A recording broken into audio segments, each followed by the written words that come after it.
പ്രിയപ്പെട്ട മുസ്ലിമേ, ഈ ഭൂമിയുടെ മധ്യഭാഗത്ത് അല്ലാഹുവിന്റെ അർശിന്റെ നേരെ താഴ്ഭാഗത്ത് സ്ഥിതി ചെയ്യുന്ന അല്ലാഹുവിന്റെ പരിശുദ്ധമായ കഅബാലയമുണ്ടല്ലോ. ആ കഅബാലയത്തിലേക്ക് പോകാൻ നിനക്കൊരവസരം കിട്ടിയാൽ, അല്ലാഹുവിന്റെ വിശുദ്ധമായ കഅബാലയത്തിന്റെ മുറ്റത്ത് തന്നാൻ പടച്ച റബ്ബ് നിനക്കൊരവസരം നിന്നാ 1,00,000 പ്രാവശ്യം പോയ മനുഷ്യനാകട്ടെ, അവൻ പറയാറില്ല ഞാനവിടെ പോയതാ, ആ കഅബാലയം ഞാൻ കണ്ടതാ, അതുകൊണ്ട് എനിക്ക് മടുത്തു, ഇനി വേറെ എവിടെയെങ്കിലും പോകാം. ഒരാളും പറയാറില്ലടോ, ഒരാളും പറയാറില്ലടോ. ആ പരിശുദ്ധമായ കഅബയുടെ മുറ്റത്തേക്ക് ചെല്ലാൻ കൊതിക്കാത്ത മനസ്സുകളില്ലല്ലോ, കണ്ടാ കൊതി തീരുകയില്ലല്ലോ. അല്ലാഹുവേ, ഞങ്ങൾക്ക് അവിടെ ചെല്ലാനുള്ള ഭാഗ്യം തരണേ അല്ലാ. എത്ര കണ്ടതാണെങ്കിലും പിന്നെയും പിന്നെയും പോകുമ്പോൾ കാണാവല്ലാത്ത ഒരനുഭൂതിയാണ്. കണ്ണ് നിറഞ്ഞു പോകുമോ, ഓടിച്ചെന്നു പോകുമോ? എന്റെ പ്രിയപ്പെട്ടവരെ, കഅബാലയത്തിന്റെ കില്ല പിടിക്കാൻ പടച്ചവനെ ഹിജ്ർ ഇസ്മായിലിനകത്ത് കയറിയെന്ന് നിസ്കരിക്കാൻ, ഹജറുൽ അസ്വദ് എന്ന് തൊടാൻ, മഖാം ഇബ്രാഹിം എന്ന് ചുംബിക്കാൻ, സംസം വെള്ളം കോരി കുടിക്കാൻ, സഫയിലും മറവയിലും ഒന്ന് നടക്കാൻ കൊതിക്കാത്തവരില്ലടോ. എത്ര പ്രാവശ്യം കണ്ട മനുഷ്യനാണെങ്കിലും കഅബയോട് വല്ലാത്ത സ്നേഹമാ. എന്തൊരു സുഗന്ധമാണെന്നറിയുമോ, എന്തൊരു സുഗന്ധമാണെന്നറിയുമോ? കറുപ്പ് നമ്മൾ ഇഷ്ടപ്പെട്ടവരല്ല, എന്നാൽ ആ കറുത്ത കില്ല കൊണ്ട് പടുതിരിക്കുന്ന കഅബാലയത്തിലേക്ക് ഇങ്ങനെ നോക്കിയിരിക്കാൻ എന്തൊരു അനുഭൂതിയാണെന്നറിയുമോ? എത്ര നോക്കിയിരുന്നാലും പടച്ചവനെ മടി തോന്നുന്നില്ലടോ. അവസാനമാ കഅബാലയത്തിന്റെ മതാഫിലൂടെ അതാ വിടവാങ്ങലിന്റെ തവാഫ് നടക്കുകയാണ്. ഓരോ പ്രാവശ്യം കഅബയുടെ നടക്കൽ ഇങ്ങനെ ചുറ്റുഭാഗത്തും ഇങ്ങനെ നടക്കുമ്പോ പടച്ച റബ്ബേ മനസ്സിങ്ങനെ കിടങ്ങുകയാണ്, കണ്ടടങ്ങൾ നിറയുകയാണ്. അവസാനം 7ാമത്തെ തവാഫ് ഇങ്ങനെ പൂർത്തിയായി കഅബാലയത്തിന്റെ മുറ്റത്ത് നിന്ന് മാറി നിന്നിട്ട് കഅബാലയത്തിന്റെ ഭാഗത്തേക്ക് തിരിഞ്ഞു നിന്നിട്ട് അസ്സലാമു അലൈക യാ കഅബത്തുല്ലാഹ്, കഅബാലയത്തിനോട് സലാം പറയുന്ന ഒരു രംഗമുണ്ടോ? ഏതൊരു മനുഷ്യന്റെയും ഹൃദയം കിടകിടാ വിറച്ചു പോകുന്ന രംഗമാണ്. അറിയാതെ കണ്ണ് നിറഞ്ഞു പോകുന്ന രംഗം, അറിയാതെ കരഞ്ഞു പോകുമടോ. ഏതൊരു മുസ്ലിമും കരയുമടോ. അവസാനം കഅബാലയത്തിന്റെ മതാഫിൽ നിന്നിങ്ങനെ തിരിഞ്ഞു നടക്കുമ്പോ കഅബാലയത്തിലേക്ക് തിരിഞ്ഞു തിരിഞ്ഞു നോക്കുകയാണ്. എന്നിട്ട് പറയുന്നു, അല്ലാഹ്, ഇതെന്റെ അവസാനത്തെ യാത്രയാക്കല്ലേ അല്ലാ, ഇനിയും കാണാ ഭാഗ്യം തരണേ പടച്ചവന്, ഇനിയും ഈ മണ്ണിലെത്തിക്കണേ തമ്പുരാന്. കഅബാലയത്തെ നോക്കിയിട്ട് പറഞ്ഞിട്ടാണ് ഓരോ വിശ്വാസിയും മടങ്ങുന്നത്. ഇത് കഅബയുടെ സ്വഭാവമാണ്. ഈ സ്വഭാവമാണ് മുസ്ലിമിന് വേണ്ടത്, ഈ സ്വഭാവമാണ് മുസ്ലിമിന് വേണ്ടത്. ഇത് മുത്തുനബിയുടെ സ്വഭാവമാണ്. മഹാനായ അഷ്റഫുൽ ഖൽഖ് നബി മുഹമ്മദ് മുസ്തഫ സല്ലല്ലാഹു അലൈഹി വസല്ലമ തങ്ങളെ കഅബാലയത്തെ പോലെയാ പടച്ചവനെ. എത്ര കണ്ടാലും മതി വരുന്നില്ല നബി തങ്ങളെ, എത്ര കണ്ടാലും പടച്ചവനെ മതി വരുന്നില്ല. സംസാരിച്ചാ കൊതി തീരുന്നില്ല. നബി തങ്ങളെ കാണാ, നബി തങ്ങളുടെ കൂടെ സംസാരിക്കാൻ, നബി തങ്ങളുടെ കൂടെ ഇരിക്കാൻ, നബി തങ്ങളുടെ കൂടെ നടക്കാൻ പടച്ചവരെ മുത്തുനബിയെ വല്ലാതെ ഇഷ്ടപ്പെടുകയാണ്. മടുത്തെന്ന് ഒരാളും പറഞ്ഞിട്ടില്ല. മുത്തുനബിയോട് സംസാരിച്ച് എനിക്കും മതിയായും നിന്ന് വരെ ഒരു മനുഷ്യനും പറഞ്ഞിട്ടില്ല. കാണാൻ കൊതിക്കുകയാണ്, ഇരിക്കാൻ കൊതിക്കുകയാണ്, മുത്തുനബിയുടെ ശബ്ദം കേൾക്കാൻ കൊതിക്കുകയാണ്. കാണാതെ വന്നാ അല്ലാഹുവിന്റെ പ്രവാചകനെ ഒന്ന് കാണാതെ വന്ന ടെൻഷനാണ്. മഹാനായ സഫ്വാൻ റളിയല്ലാഹു തആല അൻഹു യുവത്വത്തിന്റെ നിലവിലൂടെ നടന്നു പോകുന്ന സഫ്വാൻ എന്ന് പറയുന്ന ചെറുപ്പക്കാരൻ അല്ലാഹുവിന്റെ റസൂലിന്റെ മുമ്പിലൂടെ നടന്നു പോവുകയാണ്. മുത്തുനബി ചോദിക്കുന്ന, സഫ്വാൻ എന്ത് പറ്റി സഫ്വാൻ? എല്ലാം തോലുമായിരിക്കുന്നല്ലോ, എല്ലാം തോലുമായിരിക്കുന്നല്ലോ. അബദ്ധത്തിന്റെ നടുവിലൂടെ നടന്നു പോകുന്ന ചെറുപ്പക്കാരൻ എല്ലാം തോലുമായിരിക്കുകയാണ്. നബി തങ്ങൾക്ക് സങ്കടമായി. മുത്തുനബി ചോദിക്കുന്നു, സഫ്വാനേ എന്ത് പറ്റി സഫ്വാനേ? നിനക്ക് വല്ല മാരക രോഗവുമുണ്ടോ? നിനക്കെന്തേ എല്ലാം തോലുമായിരിക്കുന്നത്? യാ റസൂലല്ലാഹ്, ടെൻഷനൊന്നും രോഗമൊന്നുമില്ല നബിയേ, എനിക്ക് രോഗമൊന്നുമില്ല, എനിക്കൊരു രോഗവുമില്ല. പിന്നെ എന്തേ നീ ഇങ്ങനെ ആയി പോയത്? സമാധാനമില്ല നബിയേ, ടെൻഷനാണ് നബിയേ, ടെൻഷനാണ് നബിയേ. അല്ലാഹുവിന്റെ റസൂൽ ചോദിക്കുന്നു, സാമ്പത്തികമായി വല്ല പ്രയാസമുണ്ടോ? അത് കഴിക്കാനൊന്നുമില്ലേ? എന്തേ നിന്റെ ടെൻഷന്റെ കാരണമെന്ന് ചോദിക്കുമ്പോ സഫ്വാൻ എന്ന് പറയുന്ന സ്വഹാബി പറയുകയാണ്, യാ റസൂലല്ലാഹ്, എന്റെ ടെൻഷൻ അങ്ങാണ് നബിയേ. അങ്ങയെ കാണാതെ വന്നാൽ, അങ്ങയുടെ മുമ്പിൽ വന്നിരിക്കുമ്പോ, അങ്ങയെ കാണുമ്പോ, അങ്ങയോടെ സംസാരിക്കുമ്പോ എനിക്ക് വല്ലാത്ത സന്തോഷമാണ് നബിയേ, വല്ലാത്ത ആനന്ദമാണ് നബിയേ. പക്ഷേ നിങ്ങളെ കാണാതെ വന്നാ ഭക്ഷണം കഴിക്കാൻ കഴിയുന്നില്ല നബിയേ, ഉറങ്ങാൻ പറ്റുന്നില്ല നബിയേ, വല്ലാത്ത ടെൻഷനാണ് നബിയേ. മുത്തുനബിയുടെ സ്വഭാവം അങ്ങനെയാ. ഓരോ മുസ്ലിമും അവന്റെ സ്വഭാവവും അവന്റെ സംസാരവും അവന്റെ നടത്തവും അവന്റെ പ്രവർത്തനവും എല്ലാം പടച്ചവനെ ഒരു മുഅ്മിനിനെ പോലെയാകണം. ചെറുപ്പക്കാരാ, നിന്നോട് സംസാരിക്കുന്നവൻ വീണ്ടും സംസാരിക്കാൻ കൊതിക്കുന്നവനെ പോലെയാകണം. നിന്റെ കൂടെ യാത്ര ചെയ്തവൻ വീണ്ടും കൊതിക്കണം നിന്റെ കൂടെ വരാൻ. നിന്റെ അയൽവാസി ആഗ്രഹിക്കണം, പടച്ചവനെ നീ വീട് വിട്ടു പോകുകയാണെന്നറിയുമ്പോ സങ്കടം തോന്നുന്ന രീതിയിൽ നിന്റെ ജീവിതത്തെ നിനക്ക് മാറ്റാൻ കഴിയണം. അപ്പോഴാണ് മറ്റുള്ളവർ ദീനിലേക്ക് കടന്നു വരുന്നത്. വഅദ് കേട്ടിട്ടല്ല ജനങ്ങളെ വരുന്നത്.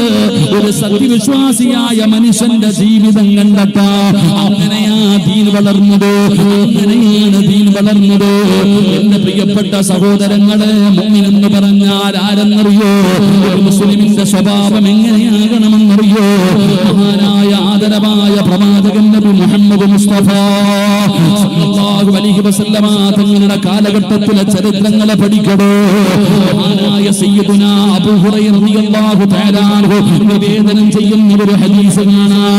യമനിലെ രാജാവാണ് പടച്ചവനെ, യമൻ എന്ന് പറയുന്ന രാജ്യത്തെ രാജാവാണ് സുമാമ.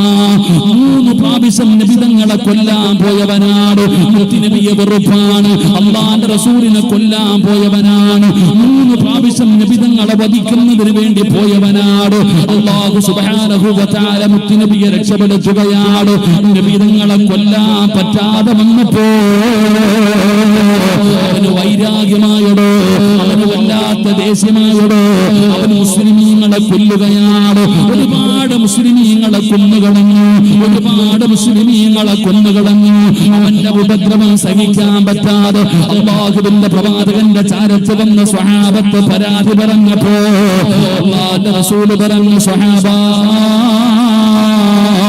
സുമാമ എവിടെ വെച്ച് കിട്ടിയാൽ കൊന്നുകളഞ്ഞേക്ക് സഹാബ. അവൻ ആരുടെ കയ്യിലാണോ കിട്ടുന്നത്, സുമാമ ആരുടെ കയ്യിലാണോ കിട്ടുന്നത്, കൊന്നുകളഞ്ഞേക്ക്. അവൻ അത്രയും വലിയ വശമാണ്. നബി തങ്ങൾ അവിടെ നിന്ന് പ്രഖ്യാപിക്കുകയാണ്. സഹാബത്ത് തിരഞ്ഞു നടക്കുകയാണ്. അങ്ങനെ ഇരിക്കുമ്പോ മദീനത്ത് പാതിരാത്രിയിൽ അസമയത്ത് ഒരു മനുഷ്യനെ കാണുകയാണ്. മദീനയിൽ അസമയത്ത് ഒരു മനുഷ്യനെ കാണുകയാണ്. ഒളിച്ചും പാത്തും നടന്നു പോകുന്നവൻ കണ്ട സഹാബത്ത് പിടിക്കുകയാണ്, ചോദ്യം ചെയ്യുകയാണ്. പറയുന്നത് മുഴുവനും കള്ളമാണെന്ന് സ്വഹാബത്തിന് മനസ്സിലായി. ഇവൻ ഇസ്ലാമിന്റെ ശത്രുവാണ്. അല്ലാഹുവിന്റെ റസൂൽ വന്നിട്ട് തീരുമാനമെടുക്കട്ടെ, കൊണ്ടുപോയി മസ്ജിദ് നബവിയുടെ തൂണിൽ കെട്ടിയിടുകയാ. പള്ളിയുടെ തൂണിൽ കൊണ്ടുവന്ന് കെട്ടിയിട്ട് പിറ്റേ ദിവസം വസ്വലാത്ത് ഖൈറും മിനന്നൗം, സുബഹിയുടെ ബാങ്ക് വിളിക്കുകയാണ്. എല്ലാവരും പള്ളിയിലേക്ക് കടന്നു വന്നു. അല്ലാഹുവിന്റെ പ്രവാചകൻ സ്വല്ലല്ലാഹു അലൈഹി വസല്ലമ തങ്ങളെ നബി തങ്ങൾ അവിടെ നിസ്കരിക്കാൻ കടന്നു വന്നപ്പോ സ്വഹാബത്ത് പറയുന്നു, യാ റസൂലല്ലാഹ്, അല്ലാഹുവിന്റെ നബിയേ, ഇന്നലെ പാതിരാത്രി ഒരുത്തനെ കെട്ടി നബിയേ, അവൻ ഇസ്ലാമിന്റെ ശത്രുവാണെന്ന് തോന്നുന്നു നബിയേ, കൊണ്ടുവന്ന പള്ളിയുടെ തൂണിൽ കെട്ടിയിട്ടിട്ടുണ്ട്. അങ്ങ് കണ്ടിട്ട് തീരുമാനമെടുക്കാം. അല്ലാഹുവിന്റെ റസൂല് ചോദിച്ചു, ആരാണെന്നറിയുമോ? അറിയില്ല നബിയേ. ആരാണെന്ന് അവൻ പറയുന്നില്ല നബിയേ. അല്ലാഹുവിന്റെ പ്രവാചകനെ പള്ളിയുടെ തൂണിൽ കെട്ടിയിട്ടിരിക്കുന്ന മനുഷ്യനാരാണെന്ന് മുത്തുനബി ചെന്ന് നോക്കുമ്പോ റസൂലുള്ളാഹിയുടെ മുഖത്തൊരു പുഞ്ചിരി വരികയാണ്. അല്ലാഹുവിന്റെ റസൂലിന്റെ മുഖത്തൊരു പുഞ്ചിരി വരികയാ. മുത്തുനബി ചോദിക്കുന്ന, സ്വഹാബാ, ഈ കിടക്കുന്നവൻ ആരാണെന്നറിയുമോ? ഈ പള്ളിയുടെ തൂണിൽ കെട്ടിയിട്ടിരിക്കുന്നവൻ ആരാണെന്നറിയുമോ? അറിയില്ല നബിയേ, അറിയില്ല നബിയേ. അല്ലാഹുവിന്റെ റസൂല് പറഞ്ഞു, സ്വഹാബാ, ഇവനാണ് സുമാമ, ഇവനാണ് സുമാമ. അല്ലാഹുവിന്റെ റസൂല് പറയേണ്ട താമസമുണ്ടല്ലോ. സ്വഹാബത്തിന്റെ കൈകാലുകൾ ഇങ്ങനെ തുരുതുര, അവരുടെ കൈകാലുകൾ തരിക്കുകയാണ്, അവരുടെ കൈകൾ ഇങ്ങനെ തരിക്കുകയാണ്. പലരും മുറയിൽ കിടന്ന വാളിലേക്ക് കൈവെക്കുകയാണ്. അല്ലാഹുവിന്റെ റസൂൽ എങ്ങാനും എന്നോടൊന്ന് പറഞ്ഞിരുന്നെങ്കിൽ, അവനെ കൊന്നുകളയാൻ മുത്തുനബി എങ്ങാനുമെന്ന് പറഞ്ഞിരുന്നെങ്കിൽ, കാരണം ഇവനാണ് നബി തങ്ങളെ കൊല്ലാൻ നോക്കിയത്, ഇവനാണ് സ്വഹാബത്തിൽ പലരെയും കൊന്നുകളഞ്ഞത്. അത്രയും വലിയ ശത്രുവാണവൻ. അവനെ കൊല്ലാൻ നബി തങ്ങളെ പറയുമെന്ന് കരുതിയിട്ട് സ്വഹാബത്ത് ഇങ്ങനെ ഒരുമിച്ച് നിൽക്കുമ്പോ, അർസൽനാക ഇല്ലാ റഹ്മത്തൽ ലിൽ ആലമീൻ. ആ കാരുണ്യത്തിന്റെ പ്രവാചകന്റെ പ്രഖ്യാപനം എന്താണെന്നറിയോ? അല്ലാഹുവിന്റെ റസൂൽ പറഞ്ഞു, സ്വഹാബാ, ഒരാളും തൊട്ടുപോകല്ലേ സഹാബ, ഒരാള് പോലും തൊട്ടുപോകല്ലേ സഹാബ. അല്ലാഹുവിന്റെ റസൂല് പറഞ്ഞു, ഒരാളും തൊട്ടുപോകാൻ പാടില്ല. രണ്ടാമത്തെ പ്രഖ്യാപനം എന്തെന്നറിയോ? സുമാമ ഒരു രാജ്യത്തിന്റെ ഭരണാധികാരിയാണ്. കഴിക്കാൻ ഭക്ഷണം കൊടുക്കണേ, നിങ്ങളുടെ വീട്ടിൽ നിന്ന് ഭക്ഷണം കൊണ്ടുവന്ന് കൊടുക്കണം, കുടിക്കാൻ പാല് കൊണ്ടുവന്ന് കൊടുക്കണം. അല്ലാഹുവിന്റെ റസൂല് പറയുകയാണ്, കഴിക്കാൻ ഭക്ഷണം കൊടുക്കാൻ, കുടിക്കാൻ പാല് കൊടുക്കാൻ. റബ്ബേ, സഹാബത്തിന് ദഹിച്ചില്ലടോ, അവർക്ക് ഉൾക്കൊള്ളാൻ കഴിഞ്ഞില്ലടോ. എന്നാലും മുത്തുനബിയുടെ പ്രഖ്യാപനമാണല്ലോ. അല്ലാഹുവിന്റെ റസൂല് മിണ്ടാതെ പോയി. ഒരു ദിവസം കഴിഞ്ഞു, ഒരു ദിവസം കഴിഞ്ഞു. അല്ലാഹുവിന്റെ റസൂല് അതാ ഒന്നാമത്തെ ദിവസം സുമാമയുടെ ചാരത്ത് വരികയാ. മാതാ ഇൻദക യാ സുമാമ. നബി തങ്ങളുടെ ചോദ്യമാണ്, മാതാ ഇൻദക യാ സുമാമ. സുമാമ, നിനക്ക് സുഖമാണോ? എന്തുണ്ട് വിശേഷം? പള്ളിയിൽ കെട്ടിക്കിട്ടിരിക്കുന്ന സുമാമയോട് അല്ലാഹുവിന്റെ പ്രവാചകന്റെ ചോദ്യമാണ്, നിനക്ക് സുഖമാണോ സുമാമ? മുഹമ്മദേ, എനിക്ക് സുഖമാണ്. മുഹമ്മദേ, എനിക്ക് സുഖമാ. നിനക്ക് വേണമെങ്കിൽ എന്നെ കൊന്നുകളയാ മുഹമ്മദ്. ഇത് നിന്റെ നാടാണ്, ഇവരെല്ലാം നിന്റെ ആൾക്കാരാണ്. എന്നെ എന്ത് ചെയ്താലും ചോദിക്കാൻ ആരും വരൂല. പക്ഷേ എന്നെ വെറുതെ വിട്ടാ നീ ചോദിക്കുന്ന എന്തു വേണമെങ്കിലും നിനക്ക് തരാ മുഹമ്മദ്. ഒരുപാട് സമ്പത്ത് തരാ മുഹമ്മദ്. റസൂലുള്ളാഹി തങ്ങൾ ചിരിക്കുന്ന മുഖത്തോടെ പോവുകയാണ്. രണ്ടാമത്തെ ദിവസമായി, സുമാമ സുഖമാണോ സുമാമ? ഇതേ മറുപടി തന്നെയാണ് പറയുന്നത്. മൂന്നാമത്തെ ദിവസം ചോദിച്ചു, സുമാമ സുഖമാണോ? മുഹമ്മദേ, സുഖമാണ്. നിനക്ക് വേണമെങ്കിൽ എന്നെ കൊന്നുകളയാ, അല്ലെങ്കിൽ നിനക്ക് വെറുതെ വിടാ.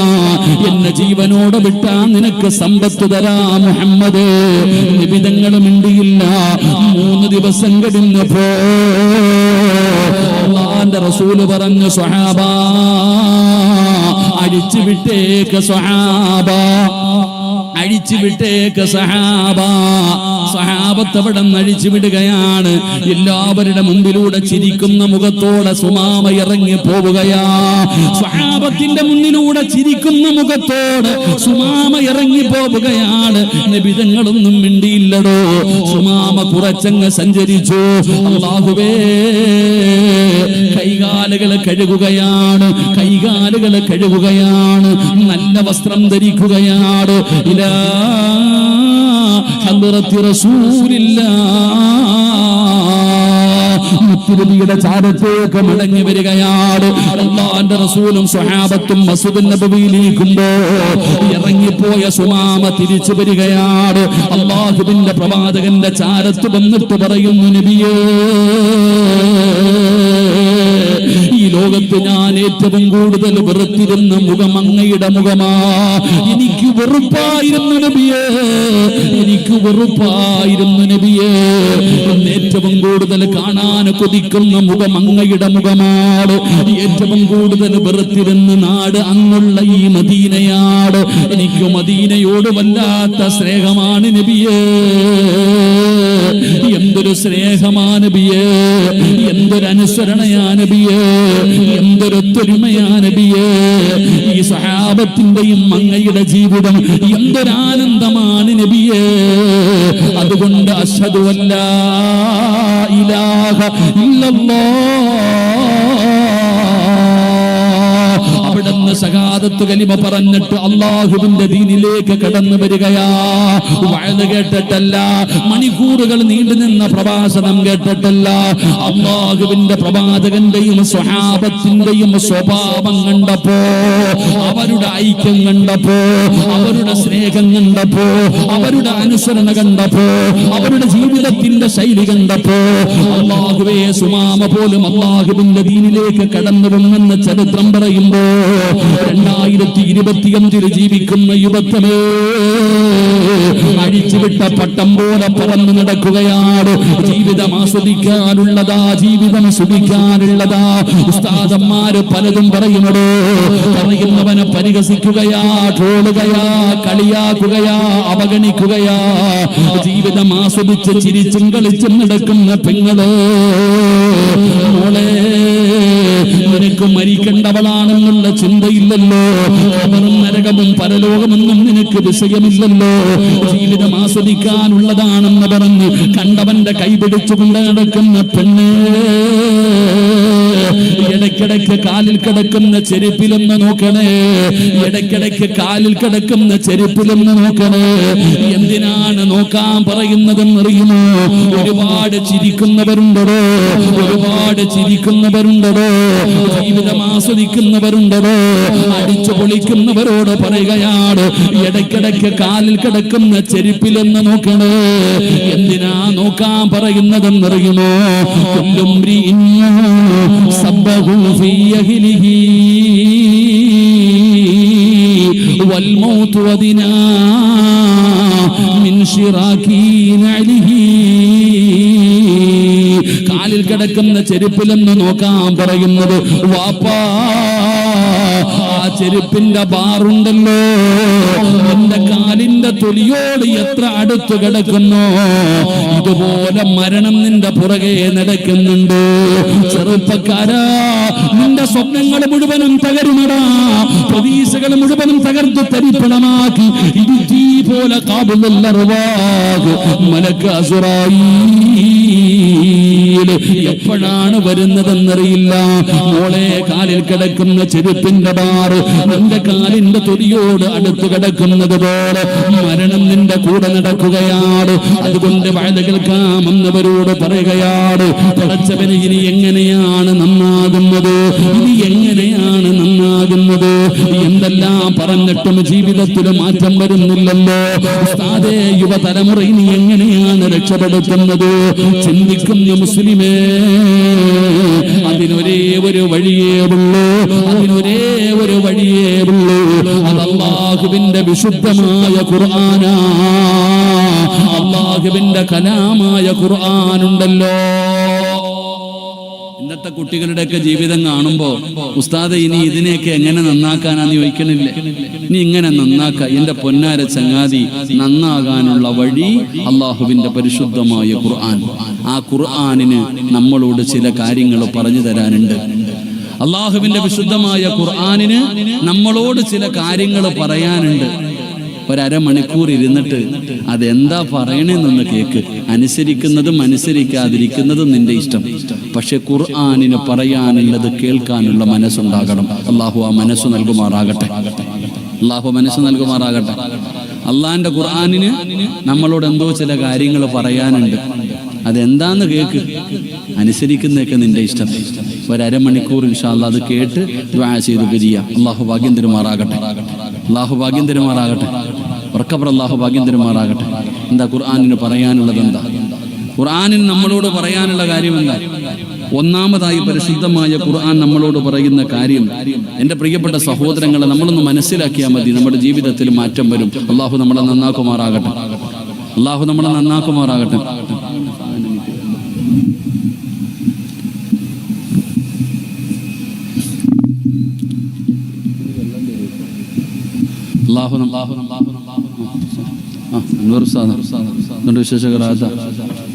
വയലില്ലായിരുന്നു. നമ്മുടെ സുഹൃത്ത അൽഹംദുലില്ലാ നല്ല വയല് പറയും. ഈ നാട്ടല്ലേ, ഇവിടെ വീട്.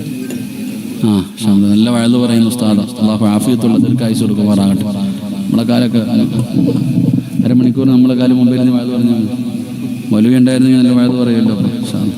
അള്ളാഹു ആഫിയത്തുള്ള ദീർഘായുസ്സ് കൊടുക്കുമാറാകട്ടെ.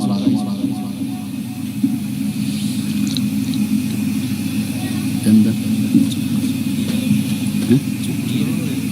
ജീരകവെള്ളത്തിൽ മധുരം ഇടുക? ചുക്ക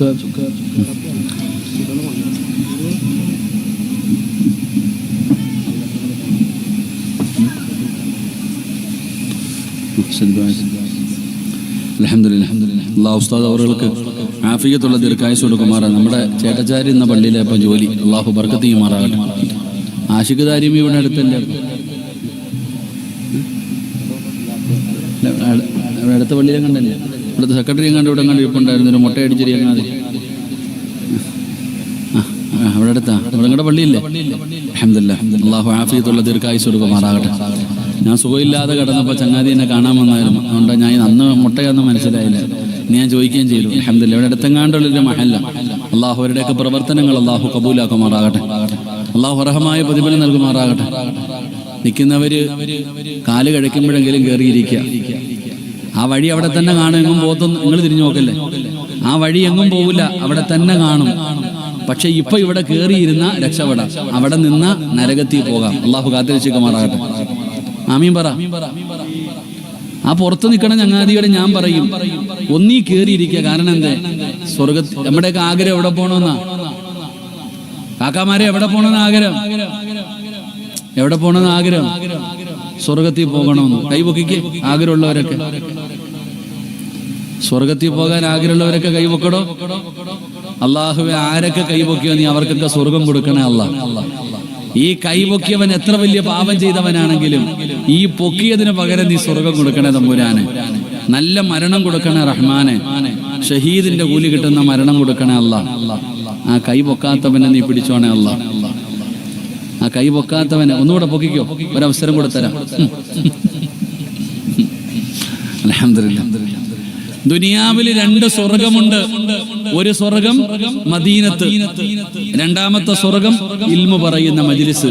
2ാം ക്ലാസ്സിൽ പഠിച്ചതാ മദ്രസയിൽ. 2ാം ക്ലാസ്സിൽ മദ്രസയിൽ പഠിപ്പിക്കുന്ന പാഠവാത് ഇൽമു പറയുന്ന മജ്ലിസ് ദുനിയാവിലെ സ്വർഗമാ. എടാ, കണ്ണിന്റെ മുമ്പിൽ സ്വർഗം കണ്ടിട്ട് കേറിയിരിക്കാതെ പുറത്തിരിക്കുക. സ്വർഗത്തിൽ പോകും. അള്ളാഹു കാത്തിരക്ഷിക്കുമാറാകട്ടെ. നസീറാക്കാടെ ഉമ്മായിക്ക് അള്ളാഹു ആഫിയത്തുള്ള ദീർഘായുസ്സ് കൊടുക്കുമാറാകട്ടെ. എന്റെ പ്രിയപ്പെട്ട സഹോദരങ്ങളെ നോക്ക്. അതുകൊണ്ട് ചങ്ങാതി കയറിയിരിക്കാൻ പറ്റുമെങ്കിൽ കയറിയിരിക്കുക. ഞാൻ ഒരുപാട് നിന്നതാ, ഇപ്പൊ ബുദ്ധിമുട്ടുന്നത്. അതുകൊണ്ട് ഇരിക്കാം. എന്റെ ചങ്ങാതി അത് ഇന്ന് കൂട്ടം വീട്ടിൽ വന്ന ആളാണോ? അൽഹംദുലില്ലാ. എന്റെ പ്രിയപ്പെട്ട സഹോദരങ്ങളെ, അല്ലാഹുവിന്റെ പരിശുദ്ധമായ ഖുർആൻ പറയുകയാ, അള്ളാന്റെ വിശുദ്ധമായ ഖുർആൻ പറയുന്ന ഒന്നാമത്തെ കാര്യം എന്തെന്നറിയുമോ ചെറുപ്പക്കാരാ, പെങ്ങളെ? അള്ളാഹു പറയുന്ന ഒന്നാമത്തെ കാര്യം എന്താ?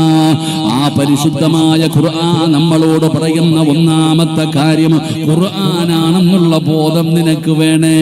അത് അള്ളാന്റെ കലാമാണെന്നുള്ള ബോധം വേണേ. ഉമ്മ പറയാറുണ്ട്, ഉസ്താദേ, ആഴ്ചയിൽ ഒരു ഖത്തം ഓതുന്നവളാണ് ഞാൻ, മാസത്തിൽ ഒരു ഖത്തം തീർക്കുന്നവളാണ് ഞാൻ. വാപ്പ പറയുന്നു, ഉസ്താദേ, ഞാനൊരു മാസത്തിൽ ഒരു ഖത്തം തീർക്കും. എന്ത് കിട്ടി വാപ്പാ? പുസ്തകം വായിച്ചു തീർക്കുന്നത് പോലെ വായിച്ചു തീർക്കാനുള്ള ഗ്രന്ഥമല്ല ഖുർആൻ. കഥ വായിച്ചു തീർക്കുന്നത് പോലെ വായിച്ചു തീർക്കാനുള്ളതല്ല. അത് അല്ലാഹുവിന്റെ കലാമാ, അത് അല്ലാഹുവിന്റെ കലാമാ.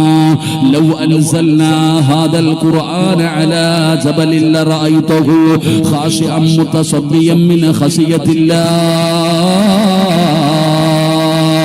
ആ പരിശുദ്ധമായ ഖുർആനെങ്ങാനും നമ്മൾ കൊണ്ട് നടക്കുന്ന ഖുർആനുണ്ടല്ലോ, ഈ ഖുർആനെങ്ങാനും അല്ലാഹു സുബ്ഹാനഹു വ തആല ഒരു മലയുടെ മുകളിലാണ് ഇറക്കിയിരുന്നതെങ്കിൽ, ഒരു മലയുടെ മുകളിലാണ് അല്ലാഹു ഖുർആനിനെ ഇറക്കിയിരുന്നതെങ്കിൽ പേടിച്ച് പൊടിഞ്ഞു പോകുമായിരുന്നു.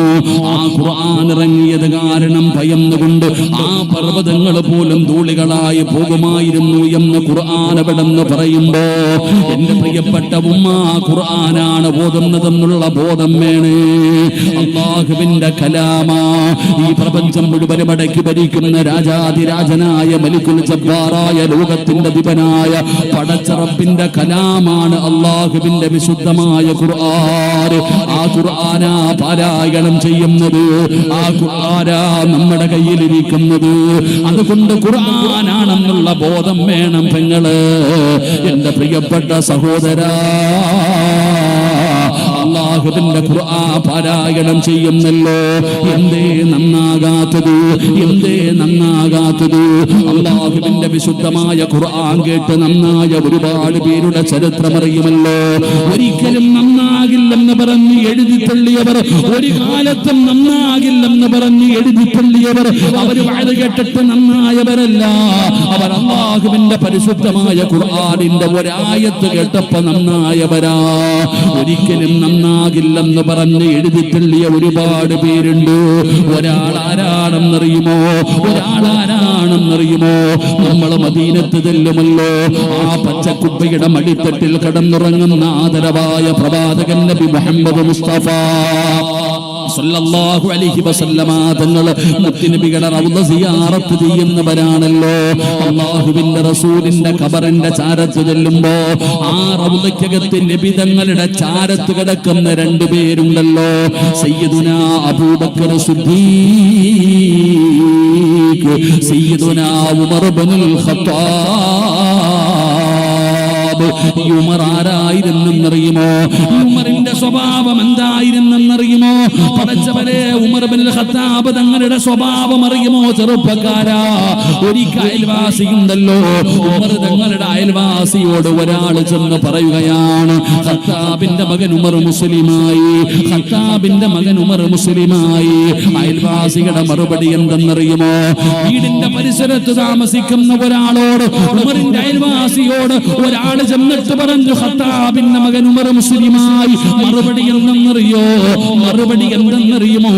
ചിരിക്കുന്ന മുഖത്തോടെ പറയുകയാണ്, ഈ കഴുത മുസ്ലിമായി എന്ന് പറ. എന്റെ വീടിന്റെ മുറ്റത്ത് കെട്ടിക്കെട്ടിരിക്കുന്ന കഴുത മുസ്ലിമായി എന്ന് പറ. വിശ്വസിക്കാൻ തയ്യാറാണ്. ഖത്താബിന്റെ മകൻ ഉമർ ഒരിക്കലും മുസ്ലിമാകില്ല. ഖത്താബിന്റെ മകൻ ഉമർ ഒരിക്കലും മുസ്ലിമാകില്ല. കാരണം ഉമറിന്റെ സ്വഭാവം അങ്ങനെയാണ്. തങ്ങളെ പിഞ്ചു കുഞ്ഞുങ്ങളെ കരയുമ്പോൾ ഉമ്മമാര് പറയും, ഖത്താബിന്റെ മകൻ ഉമർ വരുന്നുണ്ട്. പേടിച്ച് കരച്ചിൽ നിർത്തുമായിരുന്നു.